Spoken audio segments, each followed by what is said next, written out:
దేశ మూడు రంగుల జెండా సార్వభౌమత్వానికి ప్రతీకగా నిలిస్తే కాంగ్రెస్ మూడు రంగుల జెండా అణిచివేతలకు ఉదాహరణగా నిలుస్తోంది.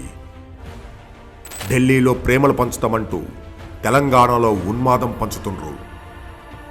ఆత్మగౌరవం కోసం ప్రాణాలు లెక్క చేయని తెలంగాణలో ఆడవారి గౌరవాన్ని మంటగలుపుతుండ్రు.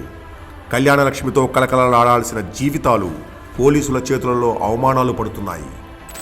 ఆడోళ్ళని చూసి గిట్లా విసుకుతారా పోలీసులు వచ్చినోళ్ళు. బ్రతుకమ్మ చీరలతో నిండుకున్న ఆత్మగౌరవాన్ని బద్దలవుతున్న ఇళ్ల తలుపులు బజారున పడేస్తున్నాయి. తలుపు పొలగొట్టిండ్రు, లోపల వచ్చి భయపెట్టిండ్రు. రేవంత్ రెడ్డి, ఈ భూమి కోసం నువ్వు నోరెత్తలేదు, ఈ గౌరవం కోసం నువ్వు ఉద్యమించలేదు, ఈ అస్తిత్వం కోసం నువ్వు పోరాడలేదు.